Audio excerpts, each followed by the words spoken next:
Hey guys, hope all of you are doing amazing. Welcome back to my channel. This is Nimit here and इस series में अपन लोग क्या करने वाले हैं, इस सीरीज का मैंने नाम दिया हुआ है concepts with Nimit. So one of the problems that I have realised with costing is काफ़ी बार है ना वो क्वेश्चंस करते करते इतने मैकेनिकल होते जा रहे हैं कि पता ही नहीं है कि क्या कर रहे हो और क्यों कर रहे हैं. सो what I'm going to do in this series is all of the 14 chapters that you have, excluding the first chapter of course, जितने भी 14 चैप्टर्स हैं ना उनका एक basic introduction very quickly 10-15-20 minute में कि एग्जैक्टली क्या हो रहा है, क्यों हो रहा है, कैसे हो रहा है और क्या करना है, वो अपन लोग है ना इस सीरीज में डिस्कस करने वाले हैं. So if you are also somebody who is attempting from the November 23 examinations और onwards, this series is for you. ठीक है, तो अब है ना यहाँ पे करने क्या वाले हैं अपन लोग, हर चैप्टर में है ना जो एक बेसिक इंट्रोडक्शन होता है ना उस बेसिक इंट्रोडक्शन को अपन लोग यहाँ पे कवर करने वाले हैं. That is what we are going to put up for all of the chapters. ठीक है, now the chapter that I am going to start off first is materials. ठीक है, कोशिश करेंगे जितना सीरीज में हो सके उतना, जो सीरीज में नहीं आएगा वो अपन लोग थोड़ा सा बाद में समझेंगे. ठीक है, अब मटेरियल्स चैप्टर एग्जैक्टली है क्या, मटेरियल्स क्या होते हैं, क्यों तुम इसे पढ़ रहे हो, तो ये समझ लेते हैं. सो जब कॉस्टिंग का लिटरेचर बनाया गया, देखिए एक चीज़ समझने की कोशिश कर, हर बिजनेस अलग तरीके से ऑपरेट होता है. एक सर्विस बिजनेस और एक मैन्युफैक्चरिंग बिजनेस अलग तरीके से ऑपरेट होता है. एक मैन्युफैक्चरिंग बिजनेस में भी अलग अलग तरीके से बिजनेसेस ऑपरेट हो सकते हैं. एक बिजनेस ऐसा हो सकता है जो कस्टम ऑर्डर्स बनाता हो, एक बिजनेस ऐसा होता होगा जो है ना होमोजेनियस प्रोडक्ट्स बनाता हो. हर प्रोडक्ट को अलग अलग कॉस्ट लगती है, हर बिजनेस अलग तरीके से काम करता है, एक सर्विस बिजनेस अलग तरीके से काम करता है. So all of these businesses, अगर तुम्हें एक लिटरेचर बनाना है तो कैसे बनाओगे, समझ में आ रहा है. So it becomes a challenge. ठीक है, अब उस चैलेंज को कैसे एलिमिनेट किया, बोला कि कॉस्ट है ना अपन लोग सिर्फ 3 चीज़ों में लिखेंगे. पहला कॉस्ट मटेरियल, दूसरा लेबर, तीसरा एक्सपेंसेस. ठीक है, तो हिंदी में इसे बोला भी जाता है, पता है, माल, मेहनत और खर्चा. ठीक है, तो this is mall, this is मेहनत, दिस इज खर्चा. वो वाले माल की नहीं जो तुम लोग फूकते हो नालायक हो. सो मटीरियल, लेबर एंड एक्सपेंसेस, ये वो तीनों चीज़ें हो गई जिसमें है ना तुम सारे कॉस्ट को तुम्हें कैटेगराइज करना ही करना पड़ेगा. ठीक है, whether you are a service business और a manufacturing business. Manufacturing business जो कस्टम ऑर्डर बनाता है या सेम प्रोडक्ट बनाता है, सबको है ना कॉस्ट इसी में डिवाइड करना है. इसलिए it becomes important to study material. ठीक है, अब सर एग्जैक्टली मटीरियल होता क्या है, एनीथिंग टैंजिबल और intangible used for the manufacturing business, or rather used for the manufacturing process or purpose. कोई भी चीज़ जो तुम कंज्यूम कर रहे हो ना प्रोडक्ट बनाने के लिए या सर्विस डिलीवर करने के लिए, वो मटेरियल हो गया. ठीक है, अब इसमें है ना टैंजिबल भी हो सकता है, इंटैंजिबल भी हो सकता है, इसमें सॉलिड, लिक्विड, गैसेस भी हो सकते हैं, कोई भी फॉर्म, कोई भी स्टेट, कोई भी टाइप का. फॉर एग्जांपल सर, जैसे अब ये पेंसिल है, ये देखो ये टूट गई है पेंसिल. ठीक है, ये वाली पेंसिल है, इसको बनाने के लिए क्या लगा होगा, इसको बनाने के लिए ना ये मेटल का टिप लगा होगा, इसको बनाने के लिए प्लास्टिक लगा होगा. All of these are material.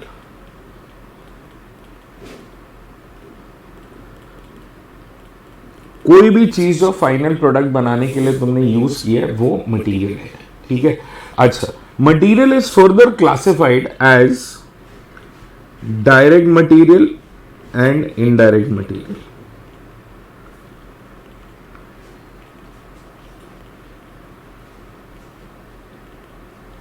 अब ये क्लासिफिकेशन क्यों है सर, तो ऐसा है कि कुछ मटेरियल्स का जो लेना देना है ना वो अपने फाइनल प्रोडक्ट से बहुत ज़्यादा क्लोज है या बहुत ज़्यादा डायरेक्ट है, और कुछ मटेरियल्स ऐसे होंगे जिनका फाइनल प्रोडक्ट से लेना देना ना डायरेक्ट नहीं है, डिस्टिंक्ट है.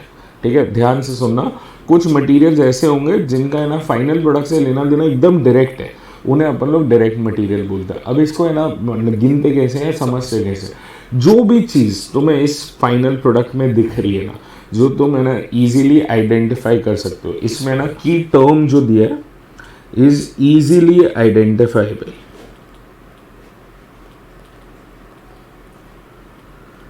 Any material that is easily identifiable in the final product, वो क्या होगा, वो होगा डायरेक्ट मटेरियल। ठीक है, अब ये मशीन में बना होगा, कोई मशीन में बनी होगी ये पेंसिल, अगर वो मशीन में बनी है ये पेंसिल तो उस मशीन में ऑयल और ग्रीस भी तो लगा होगा ना, तो वो ऑयल और grease is it easily identifiable in this pencil? देख नहीं होगा। ऐसे अगर तू करना चाहे तो कर सकता है कि मैंने 1 लाख पेंसिल बनाई, 10 लीटर ऑयल यूज किया, ये वो वगैरह करके है ना, वो पहुंच सकते हो, but is it easily identifiable? The answer is no. तो फिर क्या हो गया यहां पे ना, डिस्टेंट रिलेशन हो गया। ठीक है, डायरेक्ट रिलेशन नहीं, डिस्टेंट रिलेशन हो गया। तो जो डिस्टेंट रिलेशन वाली चीजें है ना, वो क्या होती है, वो होती है तुम्हारी इनडायरेक्ट मटेरियल। जो डायरेक्टली इजीली आइडेंटिफाइबल है वो हो गया तुम्हारा डायरेक्ट मटेरियल। ठीक है, अब इसे क्यों पढ़ रहे हो तुम? मटेरियल कॉस्ट पता करना तुम्हारे लिए ज़रूरी क्यों है? क्योंकि एक मैन्युफैक्चरिंग बिजनेस में ना बहुत बड़ा पोर्शन जो है वो मटेरियल कॉस्ट में होगा। ठीक है, बहुत बड़ा एक पोर्शन मटेरियल कॉस्ट में होगा। क्योंकि देख, आज इस ये पेंसिल है, आज इस पेंसिल में है ना मेजर कॉस्ट है ना इस मटेरियल की है। ये जो पार्ट लगे हुए हैं, जो सामान लगा हुआ है, वही है ना मेजर कॉस्ट। देख, but this is not the same for a service business. Service business में लेबर एक मेजर पोर्शन होता है, बट मैन्युफैक्चरिंग बिजनेस में ना मटेरियल ही एक मेजर पोर्शन होगा।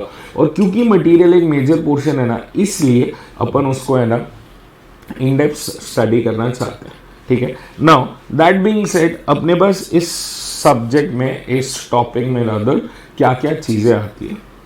तो स्कोप ऑफ चैप्टर की अगर बात करें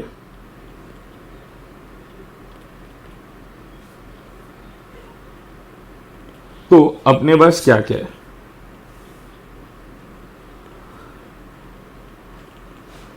सबसे पहला है EOQ, जिसमें भी 2 पार्ट है।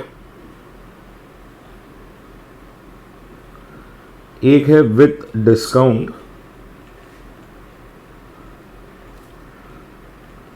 और एक है विदाउट डिस्काउंट। ठीक है, अब EOQ एग्जैक्टली है क्या? मान ले तुम्हें पूरे साल में 2000 यूनिट्स की जरूरत है। अब वो 2000 यूनिट है ना, तुम सारे के सारे एक साथ भी मंगा सकते हो, तुम 1000 करके 2 बार मंगा सकते हो, तुम 500 करके 4 बार मंगा सकते हो, तुम 250 करके 8 बार मंगा सकते हो, तुम 100 करके 20 बार मंगा सकते हो।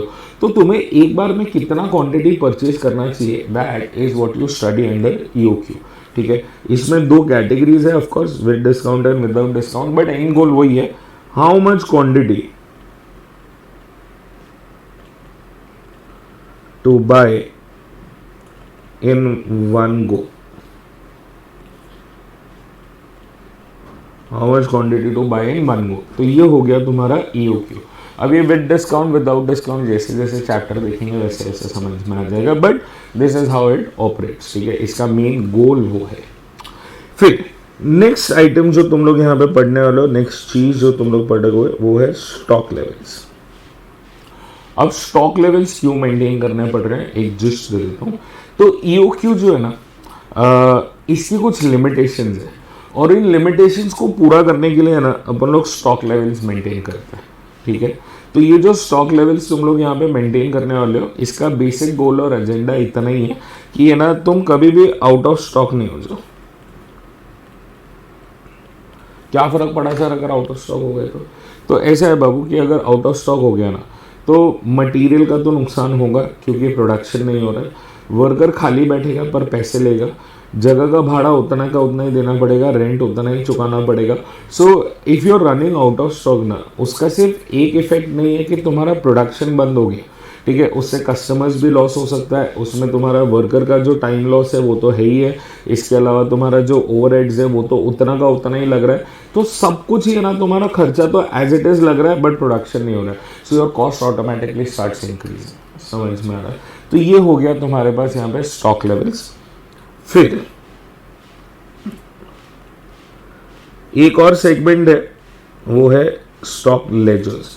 Now what exactly is stock ledgers? ये तुम बचपन से करते आ रहे हो, फीफो लीफो वेटेड एवरेज, ये स्टॉक लेजर। अब है ना इस टॉपिक के साथ पता है सबसे बड़ी बेइज्जती क्या हुई है कि है ना इन्हें सब लोग है ना फीफो लीफो वेटेड एवरेज के नाम से जानते हैं, बट कोई इसे स्टॉक लेजर बुला देना तो वो कोई नहीं जानता। ठीक है, तो exactly FIFO LIFO weighted average ही है, इसमें कुछ नया नहीं है। And of course you have the miscellaneous category as well. अब ये मिसलेनियस कैटेगरी में क्या है सर, जो इक्का दुक्का छोटे मोटे आइटम्स है, छोटे मोटे क्वेश्चन है, अलग अलग टाइप के थोड़े से जो इंस्टीट्यूट ने पूछे हैं, ये सब यहाँ पे आते हैं। इसमें एक प्रोमिनेंट चीज जो है